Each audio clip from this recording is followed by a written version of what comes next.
Hey,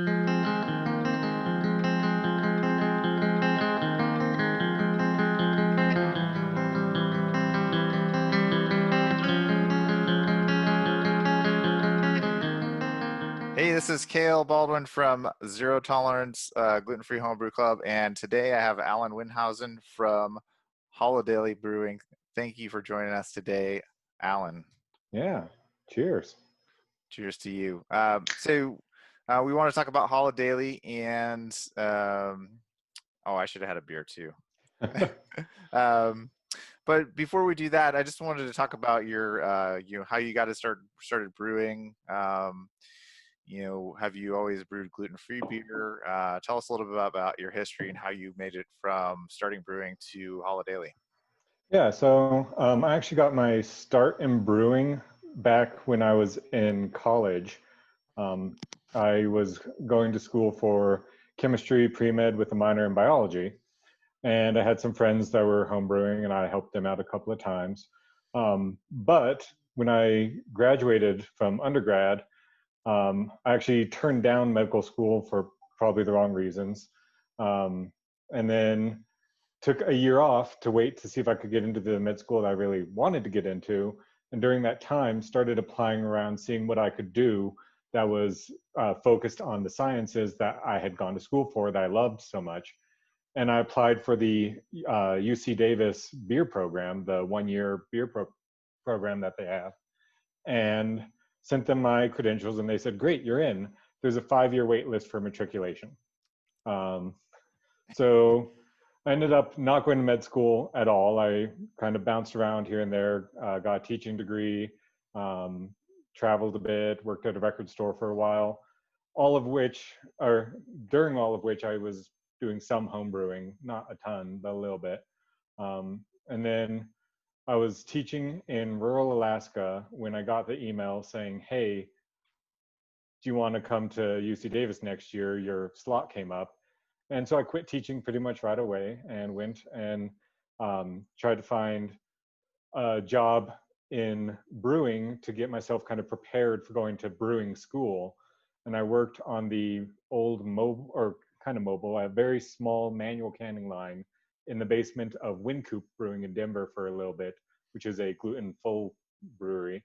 Then I went to beer school, came back, and was looking for a job in Colorado, where I'm from, and worked at Pikes Peak as their brewer and then lead brewer for about 2 or 3 years.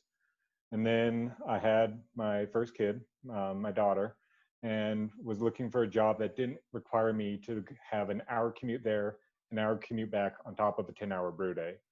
And Holidaily was looking at hiring a head brewer at that time.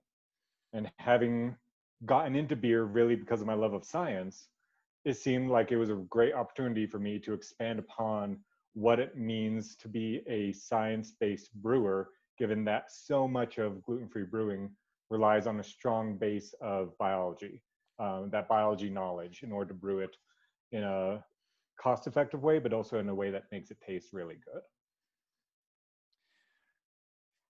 Yeah,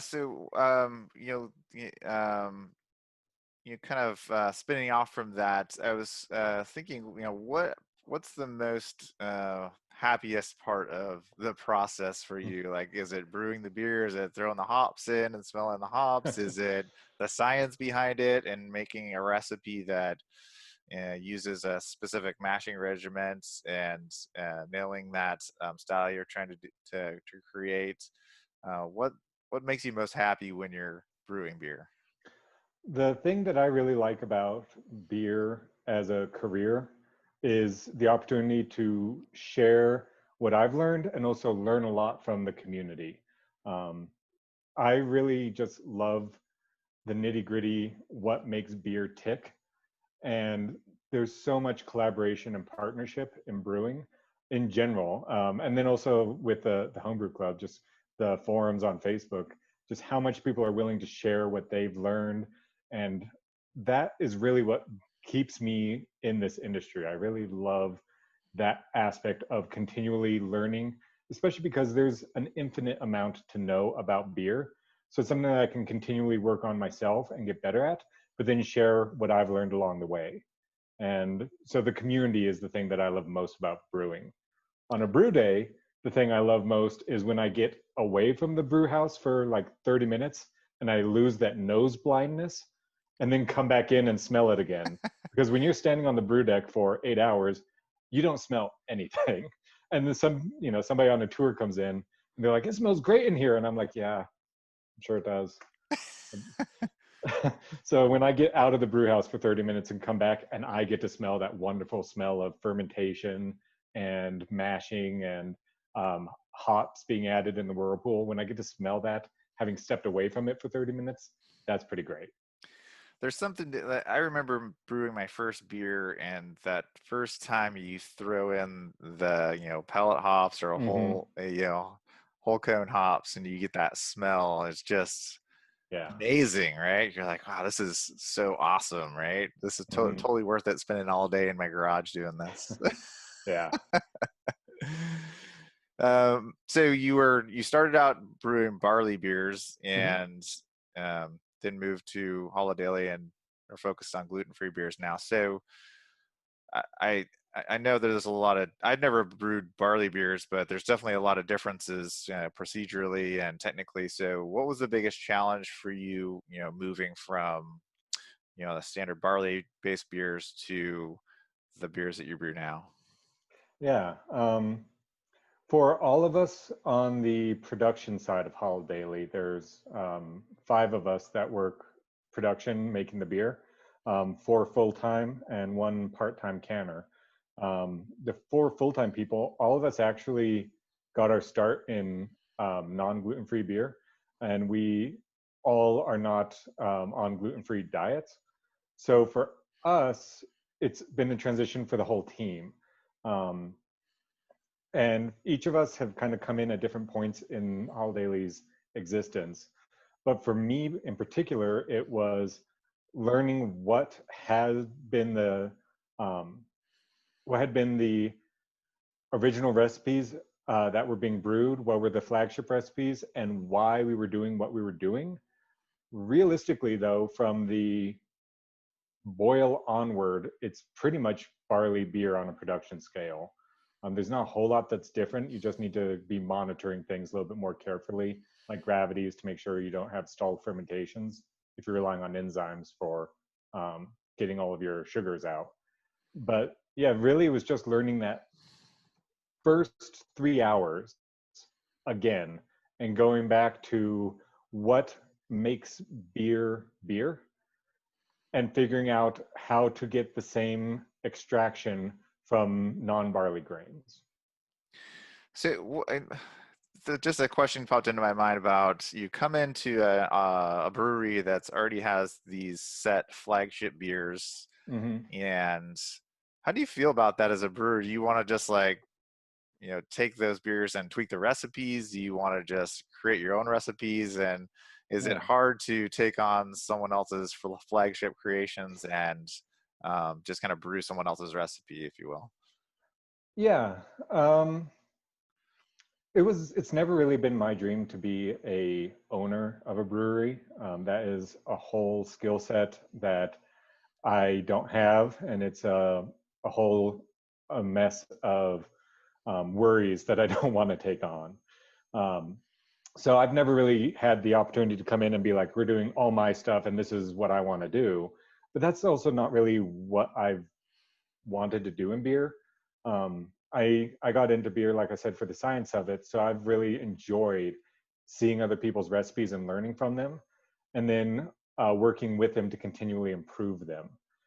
There's kind of 2 competing types of brewers, and we see it also in our own brew house. We have brewers that really want to go and do all experimental beers, which is convenient now that we have 2 brew houses. We can have a brew house dedicated to experimentation and fun and play. And then we also have our production brew house, which is all about nailing the recipe every single time. And that's really the harder thing to do, um, which isn't to say that it isn't hard to craft a recipe and nail it the first time, but making sure that the consistency is there so that if you have a can of favorite blonde from one month to the next month to a year later, it's still favorite blonde. That's really hard to do because you're dealing with expectations that aren't there if you're coming up with a new recipe um, just from whole cloth each time. But in either case, you're trying to constantly improve your process, regardless of if you're doing all experimentals or if you're trying to nail flagships. You're constantly trying to make the beer better, not only for the customer, but also for yourself. And so with each of our experimental batches, that's always a really fun thing to do, is to sit down and be like, okay, what have we learned? And how can we make the next beer something completely different, but better? Like we recently did our first true Radler, where we actually brewed a beer. It was a collaboration with a brewery in Phoenix, um, Walter Station Brewing Company, where they were like, hey, we really like Kveik yeasts, and they give these great orange, grapefruity aromas. And grapefruit is one of the flagship crops of Arizona. So we got a whole bunch of grapefruits from Arizona and did a Kveik ale or quick ale or a Kveik, whatever you want to say. But that kind of 2 or 3 day fermentation, um, which we had never done before. And it was a lot of fun to experiment with that. But we took what we had learned by doing other fruit beers and applied it to making a Radler with this. And it came out great. We did 7 barrels of it. We got, I think, 13 kegs off of it. And it was gone within a couple months, even with quarantine. People came and just grabbed crowlers of it to go. So that's a lot of fun, but also just continually improving so that Fat Randy's is better from year to year to year, and making sure that it's still recognizable as Fat Randy's, but it's always tasting as the best possible version of it. That's also something that's important to us as well. So I like them both. Yeah, that Quebec is interesting. It's like the ultimate in speed brewing, right? Mm-hmm. I brewed a beer and it was done in 2.5 days, and Yeah, you keg it, probably be drinking it in, a week and a half, right? That's amazing. yeah, Yeah. yeah. We still since we added 100 and 164 pounds of grapefruit puree into the fermenter, it kind of kicked back off again. So instead of being a 2 day beer, it was a 6 day beer. But yeah, it's a really fast yeast. Yeah. It's pretty Yeah. cool. So I saw last year that you joined the Basics of Brewing Quality Workshop for the Brewers Mm-hmm. Association, and so it sounds like you also have history in teaching. And tell us about that workshop and um, how teaching plays into your role as your position as a lead brewer and as a part of the Brewers Association. Yeah. Um, that kind of grew out of a role that I have with the Colorado Brewers Guild as well. With the Colorado Brewers Guild, I sit on their technical and education subcommittee. So I've been working on getting some blog posts out to the Colorado brewers and working on helping to educate Colorado brewers and also learn from them. There's some really fantastic brewers in the state, and they all are willing to share their technical knowledge with people. So from that, I ended up getting the job at the Brewers Association. This year it's been on hiatus. Hopefully they'll bring it back. But that was pretty fun because we would actually ship out an entire lab on a pallet with, we would ship out 8 microscopes, stir plates, hot water bath. We would ship out like an entire brewery lab on a pallet to a brewery, and it was all across the country. And then we would send myself and a couple other instructors out there and go and teach brewers the fundamentals of how to do quality assurance in a laboratory setting for a brewery. So we did cell counts for yeast all the way through doing plating for microbiological contamination to checking for gravity using both a old school hydrometer, using a we had everything. We had a really sweet Anton Par. It's a kind of plunger-based gravity meter, and those things cost $3,000. But it's an instant reading in Play-Doh and bricks, and I love that thing. It's So funny that was a lot of yeah, fun. it's funny you mentioned that Anton bricks because JP Mm-hmm. from Beerly Brewing, that was his favorite piece of equipment. He could not live without his I think he has a Yeah. different one that's like only $400 or something like that. Yeah, But and that one's actually the exact same. We had both. yeah, It's the exact same thing. It's just without the screen, so you actually have to use a smartphone, and then you have to pay for unlocking different readings, even though it can do it all at once. You have to okay, pay to unlock bricks, and then you have to pay to unlock Play-Doh. But it's for I think it's like $600. You can get the essentially same thing as a 3 grand machine, that's and pretty cool. brewers love that. Nice, nice. Yeah, So let's talk about Holidaily, right? So Holidaily, for the people that don't know about Holidaily, give us just like a brief overview of your brew house size, where you're located, how big of a brewery you are, sure. all that kind of stuff. So Holidaily is located in Golden, Colorado. At this point, there are 14 breweries in Golden, and we're either the second or third largest. We're never going to be the largest brewery in Golden. There's somebody that kind of holds that title pretty tightly. Um, but we were founded back in 2016. Karen Hertz was our founder, and she founded it when she had to adopt a gluten-free diet while working for the largest brewery in Golden, and realized that she couldn't really fully engage in her community of friends because they all worked at a massive gluten brewery. And in Colorado, after skiing, you have a beer. When you're tailgating, you have a beer. She didn't want to be the person out there doing shots of whiskey at a tailgate. So she was like, I need to find a gluten-free beer.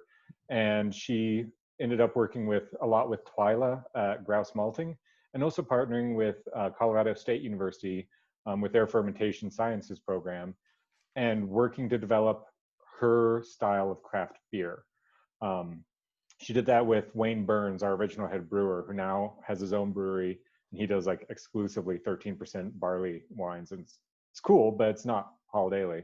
So I ended up inheriting a lot of recipes from him um, at kind of a weird inflection point for the brewery. They'd had a couple head brewers, and they were in the process of expanding from the original 10 brew house, which was a 10 barrel pub system with a infusion mash tun and a kettle whirlpool hybrid, and then two 10 barrel fermenters and two 10 barrel brights. At that point, this was back in late 2016, early 2017, they realized that they needed to start to look for a second brewery to be able to can in the quantities that they need to meet the demand. And so they ended up getting a lease on a building that was yet to be built directly across the street from the original tap room. And during the time that that building was under construction, the 20 barrels of fermentation space that they had, the two 10 barrel fermenters, just proved to not be nearly enough. So they kept adding 20 barrel fermenters to the original brew house and just cramming them into the tap room space. And they ended up getting 8 20 barrel fermenters and two 20 barrel brights on top of the two 10 barrel fermenters and brights that they had. And it was just packed full in there. And on that 10 barrel system, it was a brew day every single day. There was like one break every 9 days or so to can an entire batch of beer. And it was pretty crazy. I came on right at the end of that, and right before all of the tanks got delivered for a new production facility. And that one's pretty cool because it's the second mash press filter in the state, third if you include some from Coors back in the 60s. But we're the second craft mash press filter in the state. And we also have now 10 60 barrel fermenters and two 60 barrel bright tanks. And we have room to get another 10 tanks as well. So we have a lot of room to expand, but we've already gone to, what is that, 30 times bigger than we were originally. So yeah, it's grown a bit. Definitely seems like, so I'm out in Seattle and I've been to Ghostfish Brewing a number of times, and over the past 4 years since I've been going to Ghostfish, every seemed like every 6 months that I would go there, there was some other big, huge piece of Mhm. equipment, because you can see in the tap room, you can see into the brewery there. Yeah. And I know from hosting meetings occasionally at Ghostfish, there's not a lot of space to put anything else in, right? So Yeah. uh, I think it speaks to you, and it sounds like the same thing with Holidaily that you guys, that sounds like, I don't know if that's a massive amount of growth, or if it's typical for a brewery to grow that fast, that No. quickly. Is No. that pretty unusual? Yeah. Yeah. So it speaks to like the beers that you guys are brewing, as well as the market in the state of Colorado and beyond for this product, right? Hmm. Oh, definitely. So you just mentioned something that's fascinating to me. You said you had a mash press, right? So Hmm. that, and I did a little bit of reading up on the mash presses, and it sounds like it's not something any other gluten-free brewery has. And so tell us a little bit about this mash press system. How does it work? Do you see large increases in efficiency from this new system? Is it like life-changing? You can never go back to a standard mash tun. How does that whole mash press work when it comes to gluten-free brewing? Yeah.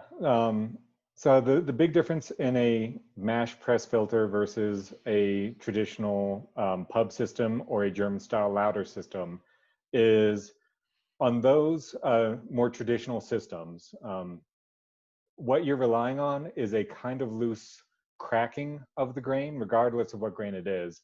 You're relying on that grain to just kind of be cracked open and the husk to be intact. And then you can use, if you're talking about infusion tun, you have the tun where you add the grain and the water, and then you kind of let it sit for a bit, and then you do a Vorloff, and the husk ends up being kind of at the bottom, and that layer of husks, or if you use rice hulls as well, it's the same idea, but you're using that as a filter to filter out some of the proteins and some of the other things that, and also the grain itself that you don't want to actually be in the beer. And for our original system, that's what we have, is a British style infusion mash tun. We did get a custom grate. Colorado State helped us to figure out what kind of gaps we need on there to be more efficient for our grains. But it's essentially the same thing. It's a false bottom. And I know that's a big thing on the homebrew side, is figuring out what micron screen and how can you source it to be stainless steel Yes. for the grain father or whatever. And so getting a bead on that is important. And we contracted that out to CSU to help us do that for our original system. But we were still relying on the grain to be the filter. On a German style Lauterton is the same thing. You can go a little bit finer with the grain because you're relying on a much more shallow grain bed. So you don't need to have quite as much of a layer of filtration to hold back all of that crud, the Uberteig and all these other fun German words. You don't need to rely on as thick of a filter bed. A mash press filter is a little different. It takes that traditional like mash system where you have the layer of filter of the husk and then the grain, and then you turn it on its side and you use an artificial screen to do the filtration for you. Once you rely on an artificial screen to do your filtration, you don't care about preserving those husks. So we actually mill our grain um, with a hammer mill on that system. And a hammer mill is completely different from a roller mill.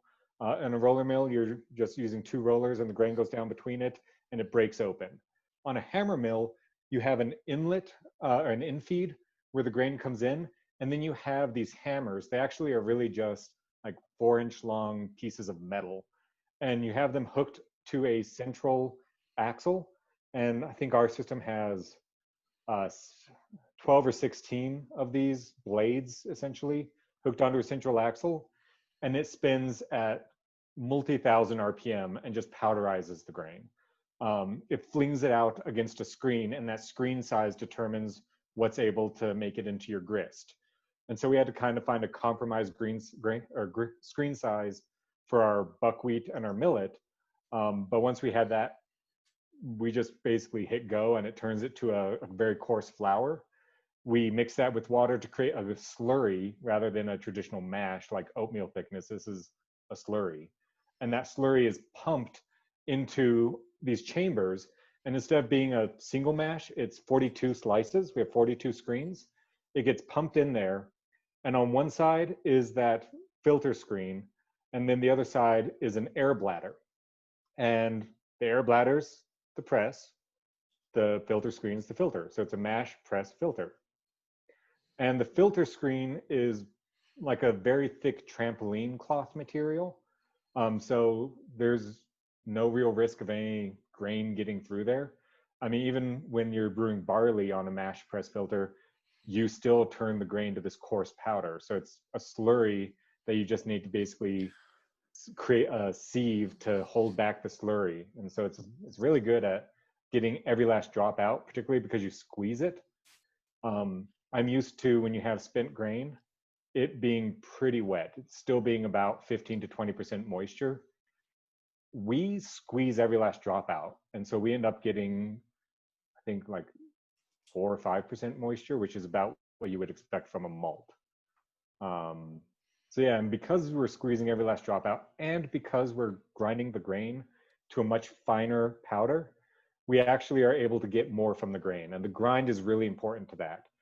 So in terms of kind of extract per pound, we get close to 15 to 20% more from our grain. So I was always told not to squeeze the bag, and now you're telling everyone that you're squeezing the bag, right? So, Yeah.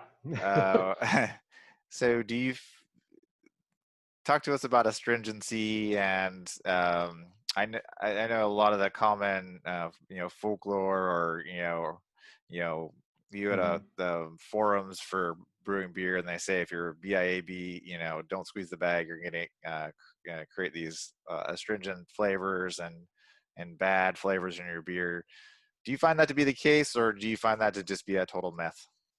So I think I was asked this, we had talked about this yesterday, and I kind of went back and thought about it some more. With this particular system, the company that designed it, Mura, went and when they were doing the original designs back in the 60s, that was a big concern. And that was a concern that I had when I first heard about this system as well. Um, they have the experimental data to show that that's not the case. And I was struggling yesterday to think about why that might be the case. Because it does make sense. If you squeeze the bag and you get every last drop out of it, you're going to have difficulty with astringency. I was thinking about it though, and that comes from the fact that you do not want the very last runnings of your beer. The general rule is if you're doing it on a standard gravity and your last runnings of wort are around 2 to 3%, that's where you want to, or sorry, 2 to 3 degrees Plato, that's where you want to stop.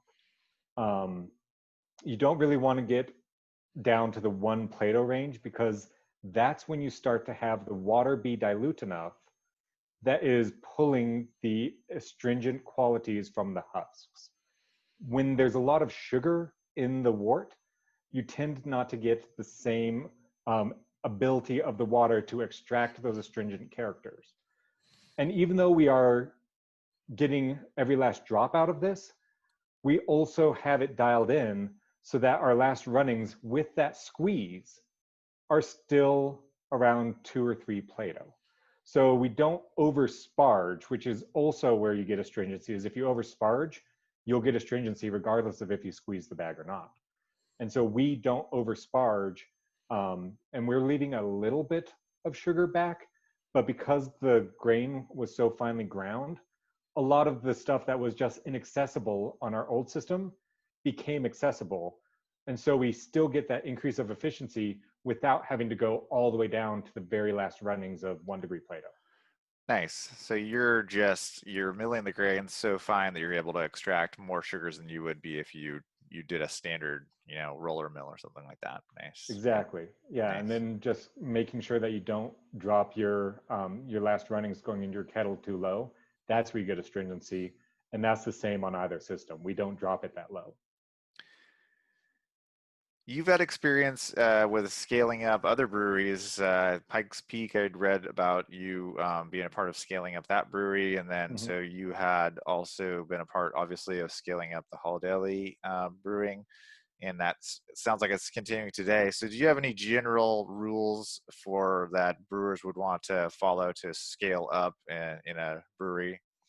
Yeah. A while ago, I was in a presentation from the head of operations and the head of packaging at Avery Brewing, big brewery in Colorado. And Avery had gone through a couple big expansions as well. And one thing that they said was first, don't be afraid of automation, which kind of resonated with me because we were moving towards automation at that point for some things. Because automation means that you don't have to sit there and stir, but you still have to make sure that you're hitting your targets. And if something goes wrong, then you have more to think about than if you were doing it yourself. Um, with automation, the same things can go wrong, but now you need to troubleshoot more. So that's one thing is I know a lot of brewers like to, especially when you're starting out, jump straight to the fully automated homebrew set. But I think it's good to get the principles down just using a pot on a stove and then be able to scale up. And as you scale up, don't be afraid that you're losing anything from automation on some of these homebrew sets. There's awesome degrees of automation that you can use. Even just like not having to pour, but using a pump. Anything like that makes your beer better, not worse. But then also when you're scaling up a recipe from 5 gallons to 15 gallons, or from 15 gallons to a barrel, or from 10 barrels to 30 barrels, the key is you're going to get better extraction as you scale up, particularly from your dark grains. So the same stout as a 5 gallon recipe, you probably don't need to use nearly as much roast on a 15 gallon recipe or a barrel recipe. Um, the other thing too is constantly be monitoring your gravities and your pH. Those are the two things I will tell you as you scale up if you're still doing the same recipe. Because at Pikes Peak, where I worked originally, the owner, as a home brewer, had developed a recipe that was a Belgian knockoff. And it was a beautiful, I think it was I can't remember the name of the beer, but it was a beautiful, like 4.5% Belgian beer. Great flavors, great aroma, some Belgian sugar in there as well. And when he scaled it up from his homebrew recipe, it was the very first one he wanted to brew on his professional system. Didn't change a thing, just scaled it up directly, just did a linear ramp up, and it was a 9% beer. So it doubled in ABV, and it became his bestseller right out of the gate, and it's still his bestseller. Just kind of trapped with this 9% beer that drinks like it's a 4% beer, and everyone gets drunk Yeah, to into a six watch pack. watch out on that one, right? Yeah. So efficiencies will also increase, not just with dark roast in particular, but with all of your grains. Efficiencies increase as you scale up. You're pulling at my heartstrings, and I think that the unicorn beer for most gluten-free brewers is the stout. So you mentioning that is Yeah. it's a tough style to brew, I think, for a lot of gluten-free brewers. It's just hard to get Yeah. that color. It's hard to get that body and that mouthfeel that if you've ever had something that's a gluten beer, it's hard Mm-hmm. to match that, right? Yeah. Yeah. Um, and actually, I was talking with one of our other brewers, Connor, and I asked him, is there any advice you would like to give? And he said, yeah, with stouts, that's always a tricky thing. People tend to want to minimize their grain bills. With a stout on a normal production scale recipe, you might have 8 different kinds of roast. And that's been a really tricky thing for gluten free. But now that there's caramel roasts out there from Grouse, now that there's biscuit from Eckhart, you can layer these roasts to get that really full stout flavor. I would say, on a typical stout, don't look at Guinness. Guinness probably is not telling you the full truth with their malt bill.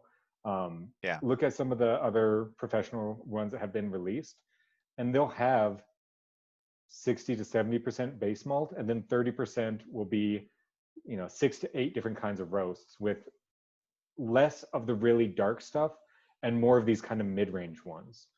Grouse has a beautiful 240 Lovibond caramel millet that is near black if you use it, and it's a lot mellower without having this burnt flavor to it. So you can use that in combination with some of the roasty ones to get some of that cocoa espresso flavor. I've got a 5 pound bag of that sitting in my garage, Alan, and Yeah, it's it fun. it does it. When I got that, I said Yeah. to myself, that's a Hmm. beautiful looking malt, right? Yeah, and It's that'll get you pretty far on a stout. well, it's seems kind of off to me to be brewing a dark beer in the summertime, but I might have to do that pretty soon. Another brewery I interned at would do an imperial stout where they, and this is actually a fun trick for homebrewers too, to double your bang for your buck. They would do an imperial stout where they just boiled the hell out of it and got it to 17 Plato in the kettle, which is huge.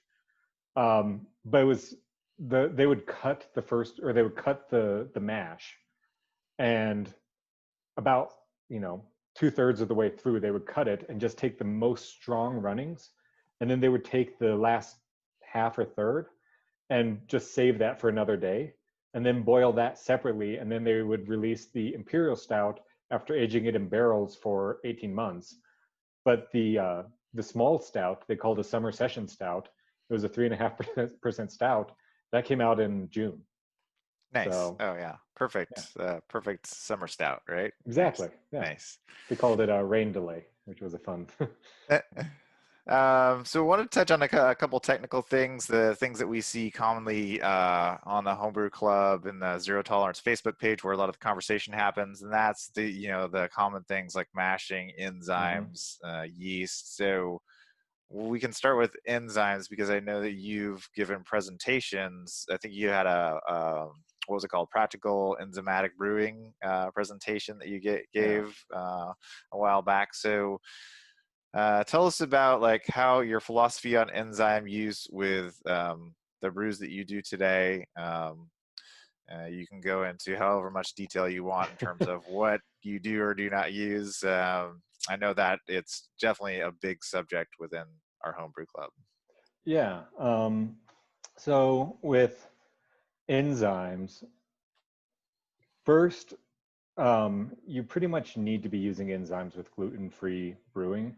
We were going to this fall, me and Twyla from Grouse and CSU were going to try to do some optimization work on mash and figure out what temperatures we actually need to gelatinize, because that's where a lot of the debate that I've been seeing on the technical side is when you malt something, you lower the gelatinization temperature of it, and not a whole lot of work has been done with gluten-free malts just because it hasn't really been a thing. And a lot of this work was done back in the 50s in England for barley. So figuring out how to optimize the temperatures for gelatinization is kind of a question. And with that, we were looking at if it's possible to mash at 165 Fahrenheit, then the enzymes that are endogenous or naturally occurring in the grain would probably still be surviving. But the issue is, compared to barley, which has been bred for thousands of years to be the perfect little capsule for getting sugar into water, millet, buckwheat, rice, they just don't have the same enzymatic load that barley does, particularly the barley that's used in America, which has huge amounts of alpha and beta amylase. So even if you were able to mash at a temperature where the enzymes would survive, you probably still need to be adding some. Um, and so what me and every other gluten-free brewery does is we look to see what enzymes are required to get sugar from malt into wort. And we look at what's lacking and we add that back in. That's how you do gluten-free grain. The issue comes with the details. That's where the devil always lies. is figuring out exactly how much, what to use. But for me, I start with why do you need to use it, and what are you actually trying to gain from it. So I'm going to just pull up a little screen for you guys, and I'll share this also on the Facebook group. But for enzymes, there's kind of 3 steps. This is the breaking down. These are starch granules on the left where you're doughing in or you're mashing in.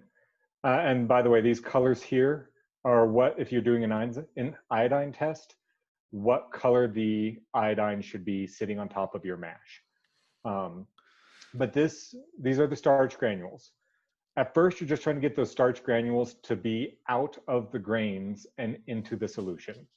Then you need to gelatinize it, which is going in and just the breaking up of those granules so that the starch chains are now in solution. This is a temperature-based process. It's not really something that you can enzymatically control. And that gelatinization temperature varies based on your grain.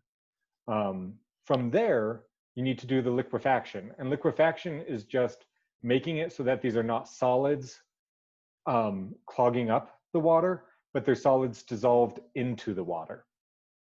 It's the difference between when you're cooking a stir fry and you add some like rice flour to it. At first, you just see the rice flour is kind of gritty in there. And then when it really gelatinizes and then liquefies, it becomes fully immersed in that sauce and it becomes a nice, thick, shiny It's sauce. kind of like it's dissolved into the solution, essentially. Yeah. Kind of. Yeah. Okay. Yep. Yeah. And this is one of the things, this is a barley image. So you have the 2 different kinds of starch grain or the starch chains, the amylopectin and the, I'm going to space this, it's embarrassing, amylose and the amylopectin. I think that's it. Correct me if I'm wrong in the comments. Yeah, we're gonna totally Google that after this is Yeah. over.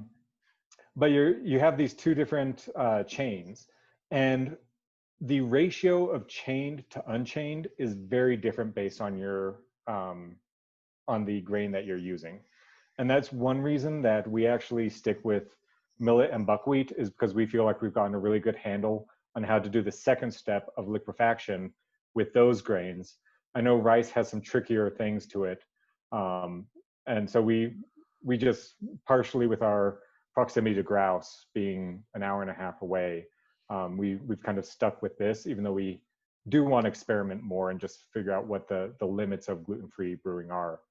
But yeah, this liquefaction is enzymatic, and that's where you have the alpha amylase and then the some of the other larger ones coming in, like the limit dextrinase. Even though it's not really all that active in endogenous barley, you can add pilulinase and start to get some of these chains to break right at the branch points.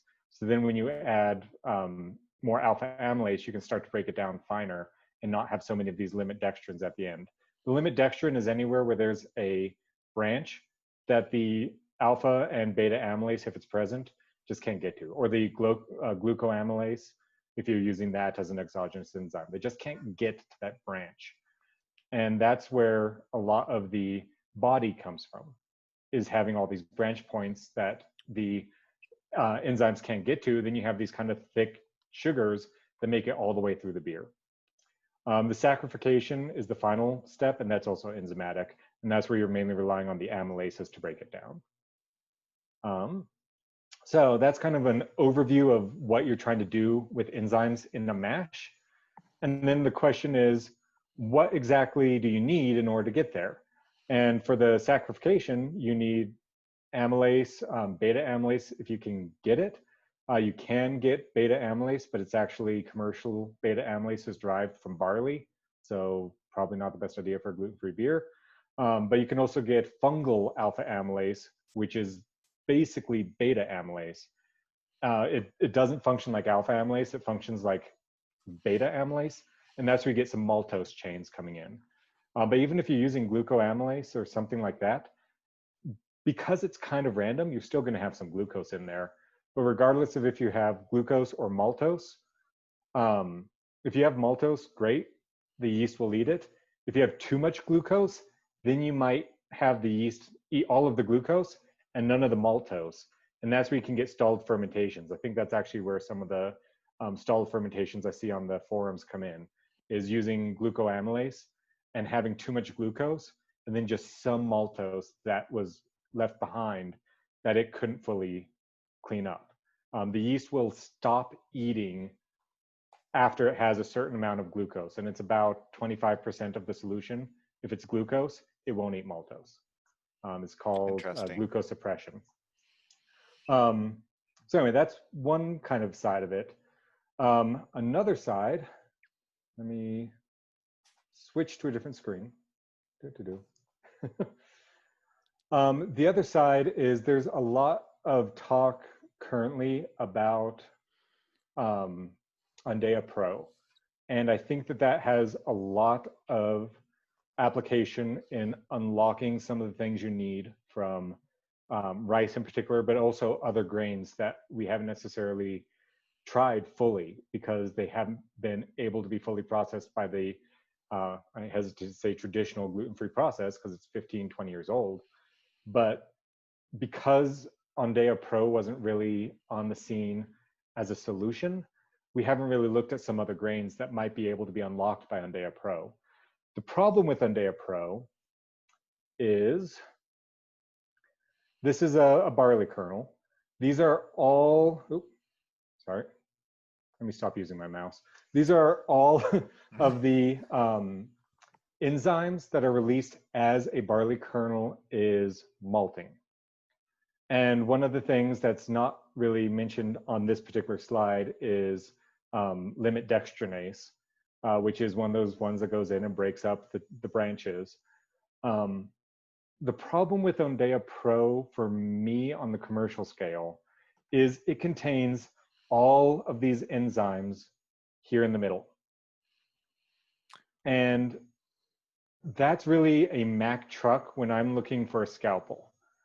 Yeah. And so I think a lot of this work has actually been done by the Zero Tolerance group, is going in and seeing what do we actually need. And it sounds like really you need polulinase, which is the exogenous version of limit dextrinase. They're the same enzyme, it's just depending on the source. If it's from barley, it's called limit dextrinase. If it's from any other source, it's pretty much called polulinase.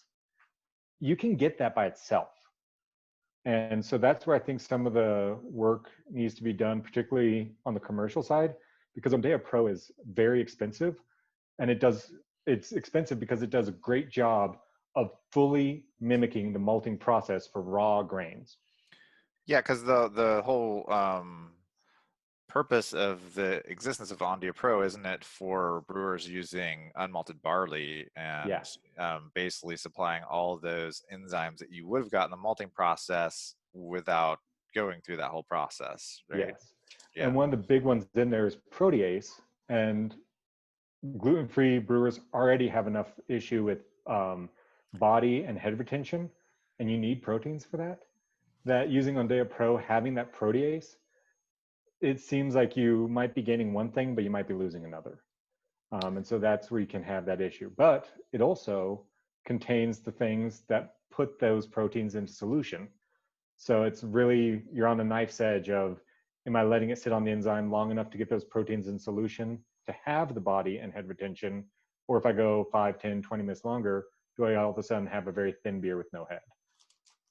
And I have one more thing to share. And this one I'm just going to put up because I'll be putting this on the Facebook group.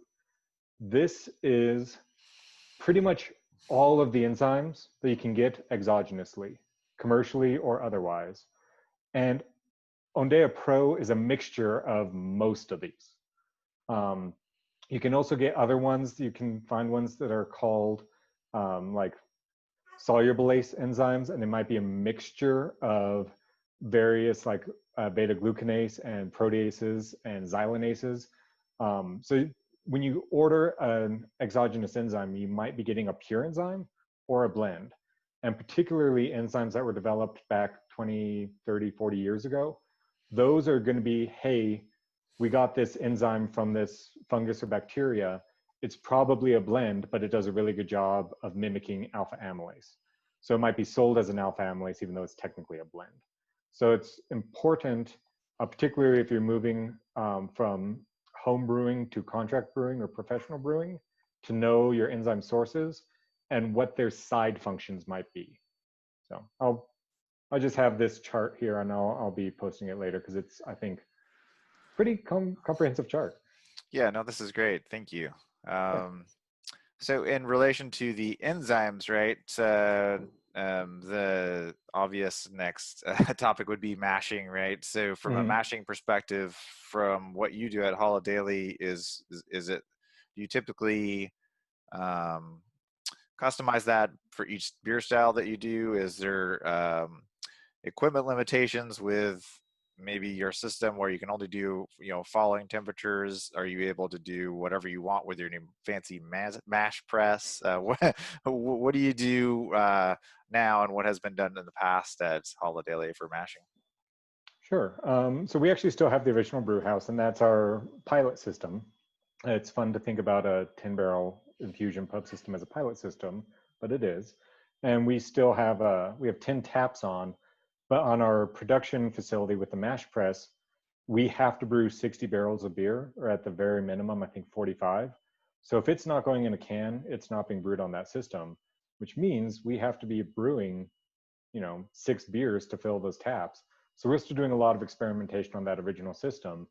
And for that, our original system, we kind of designed it around a lot of the work that Grouse and then also Karen and Wayne did when they were developing the system, of figuring out what enzymes do we need, what temperature do we need to gelatinize our grains, and how can we hit both gelatinization temperature and the temperatures the enzymes need to be fully effective.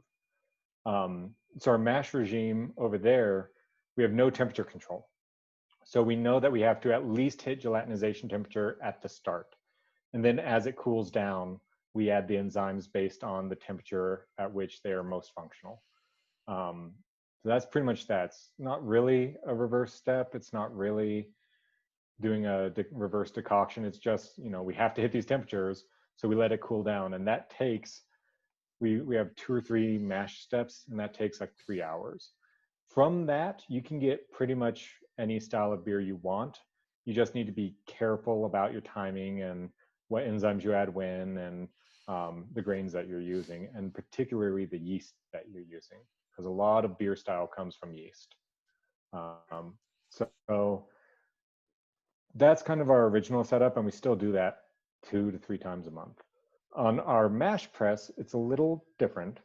I said that our original system was a 10-barrel system. Our mash press is designed around the fact that when it's full, it holds 1,000 pounds of grain.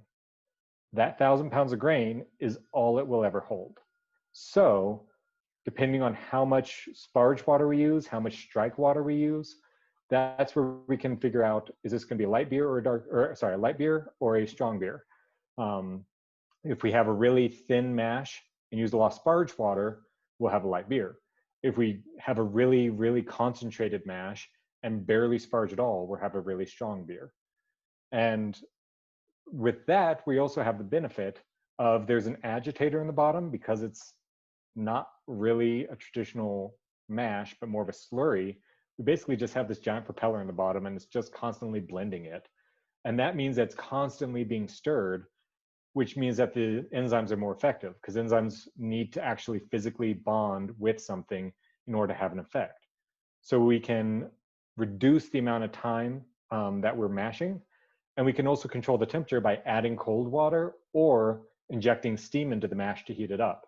So for that one, we kind of just figure out, well, what do we want for our mash temps, and what's the easiest way to get those? So we go in at 1 temp, we heat it up, we cool it down, we heat it back up, and then we send it through the mash press. So it's kind of all over, based on now we can actually chase these enzymes target temperatures pretty exactly. I picture you in your big boots, running back and forth across the street from brew house to brew house. It's probably not how it goes, but It actually is.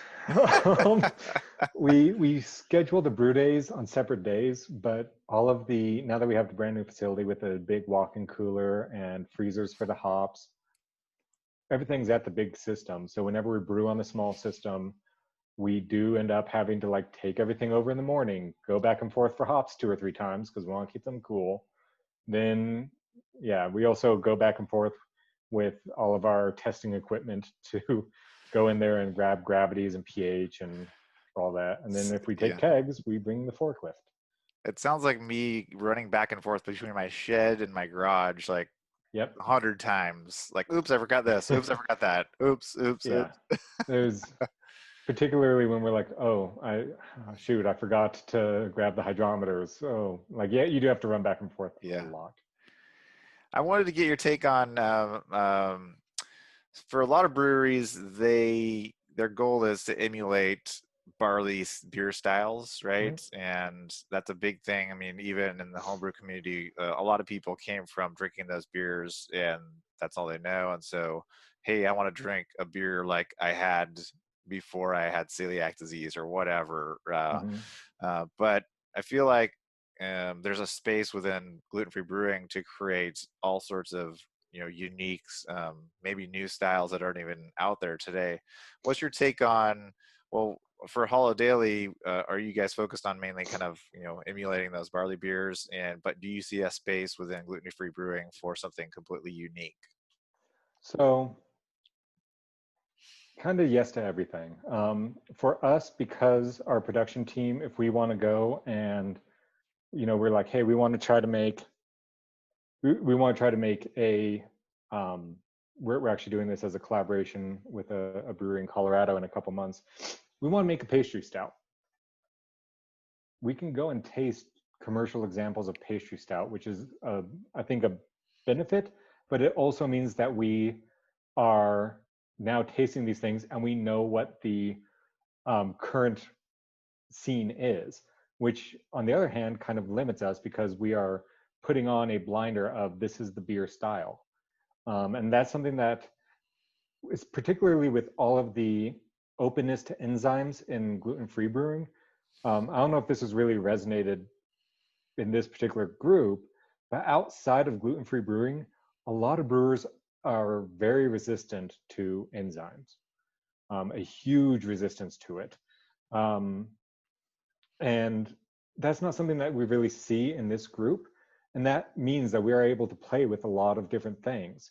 But also we have these flavor profiles coming from grains, which no one has experienced in beer for, a couple thousand years. People were using, they were using some of these, like millet was in beer in Mesopotamia. I think that was something that came out. But like people have been using these grains for a long time, but it's been so much on the back burner that it's not a flavor profile that people are really familiar with. And there's an opportunity there. For Holidaily on our flagships, they really came from people saying like, I really miss an IPA. And so we want to be able to provide an IPA that tastes like an IPA they remembered and give them that beer again in a safe, dedicated gluten-free form. Not gluten reduced, not in a combined facility, but having a dedicated, safe, gluten-free IPA. So for things like that, yeah, we are trying to stay within the styles, particularly if we submit them to GABF or World Beer Cup outside of the gluten-free category. We did that with Blonde, and we didn't make it to the finals, but we beat out 40 other blondes by making it to the final round. So we didn't actually win a medal, but we did beat 40 gluten blondes in the normal blonde category. And that's kind of what we're trying to do for our flagships, is bring those flavors to the gluten-free arena. But on some of our experimental beers, we're willing to go outside the box a little bit. But one thing that we don't want to do is get in the habit of making seltzers because we know they're gluten-free. We want to make beer. So we do want to make something that is beer, even if it might be something new and unexpected and outside the realm of normal. I was waiting for the Holidaily seltzer line to come out, and now you just totally put the kibosh on that, right? I feel like I am authorized to say that is not something that we really want to go down the rabbit hole of. So we've gone a little bit over. So I just had one last question for you before we let you go. So for since we're a homebrew club at heart, right? Mm-hmm. Um, just want to get your take on if you have any advice for the gluten-free home brewer out there in the zero tolerance club when it comes to brewing a great gluten-free beer. What advice would you have for a home brewer that's either starting out and has never done a beer at all, or is all grain and maybe looking to move into contract brewing or something like that? Yeah. Um, well, I also asked Connor about this when I was brewing with him today. And I think one thing that particularly Zero Tolerance has going for it is the dedication of its members to making their beer and making it safe. I mean, you have people all over the world doing their own malting, for God's sake, you know? They're going around and making sure that they can do what to make uh, the beer that they want as safe as possible. And when you're going really from scratch, when you're starting out as a home brewer in general, it's helpful, and this was Connor's advice, to go bold. There's a tendency to be like, okay, I really want to start and make a cream ale or a Vienna lager or something like that. Start with an IPA. Start with doing these big flavors. Maybe do a fruit beer to start.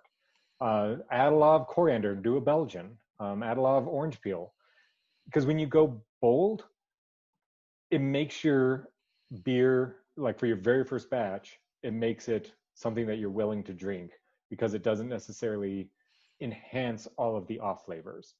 I know my very first beer, I ended up doing a Belgian, and it was pretty rough. My first homebrew attempt was pretty rough. And so I had to add a ton of orange peel and a ton of coriander, and I had to go on a Facebook group to figure out what to add. Or actually, back then it was probably like some weird sketchy website, not Facebook. But yeah, if you go bold, you can cover up a lot of sins, and then start to refine your process, figure out what works best for you, and refine it down to some of those really clean beers, because a Pilsner is super hard to make. Even on a professional scale, it's near impossible, even with barley, to make a really good Pilsner, because it just blares any imperfection. It's just right out there in front. So having those bold flavors helps. But also be really, really willing to pivot. We do this all the time. We brew a beer and we're like, okay, we didn't get anywhere near the extraction we wanted from that, so it's not going to be an 8% beer. So we're going to end up adding a lot of fruit, and this is going to be a session summer beer for us. You know, being able to just, when something doesn't go right, don't hold your recipe too precious, but learn from that mistake and be better next time, and make your beer that you have sitting in your fermenter as good as possible while you have it. And if you end up having to dump it, it's a lot easier to dump at that scale, but still it's very heartbreaking. And the last thing is just a quote from Dr. Michael Bamforth, or sorry, Dr. Michael Lewis, who's partnered with Charlie Bamforth in a lot of stuff. But Dr. Michael Lewis has this great book out. This is kind of a companion to the John Palmer book. This is super in-depth. This is what it means to be making beer on a very granular chemistry microbiology scale. It means it's super dry, but it's a great resource for learning the entire process, particularly if you're trying to go from malting your own grain to a beer. And kind of a companion to that is a Charlie Bamforth beer. This one's probably a little expensive, but I needed it for my class. This is Charlie Bamforth Beer Quality Perspective book. And the thing that makes this one so helpful is if you encounter a problem, it has fishbone charts of, this is for beer clarity. This has a fishbone chart of where along this process might I have an issue. You can see some things that we were looking at doing. But anyway, so those are two books that kind of give you a full view of brewing, from all the way from harvesting the grain and hops to your glass. And Michael Lewis has a quote: think broadly and widely when problem solving. Throw the entire breadth of knowledge up on the board, all of brewing. Because if you have a problem with head retention, make sure first that your glass is clean and not soapy. Like, make sure that you have the entire breadth of knowledge up there. Knock off the things that are the first easy to eliminate issues, and then narrow down on what do I actually need to either do differently, or do I need different equipment, or do I need to change a process. But having that entire breadth of knowledge will mean that you're not going down a rabbit hole of trying to get all the protein into the glass when you just needed to clean your glass better. That And that's reminds a me. true experience, by the way. That I did reminds have me to of. change. That reminds me of the your internet's not working. Make sure your router's plugged in, Yeah. right? Exactly. Yeah. Yeah, yeah. I definitely can see, especially for new brewers, myself included, when something would go wrong in a brew day, it's easy to get panicked and just not know what to do, right? And that can Mm-hmm. happen at the start of the brew. It could happen when gravity is way too low. You're like, oh, what am I going to do? Yeah. And you get these gravity up. All sorts of things can go horribly wrong. There's definitely a lot of moments where you just have to relax. The old Mm-hmm. Charlie Papazian, relax, don't worry, have a homebrew, right? So Yeah. And that's a big thing, is when I say master the pivot, it's beer. It's all beer. You should be enjoying it. If you're so concerned about making this recipe perfect and something goes wrong, you still have beer. That's pretty exactly. awesome. Yeah, yeah. Well, thank you so much for joining us today, Alan. We really appreciate you taking the time to do this, Mm-hmm. and we hope to see more of Holidaily in the future. I'm sure you all have a bunch of delicious beers that are coming out pretty soon, and distribution is probably going to be expanding. Right now, you're just available in Colorado and Arizona, I believe. Is that correct? Yep. In Arizona, we're in Tucson, Flagstaff, and Phoenix. And in Colorado, we're border to border.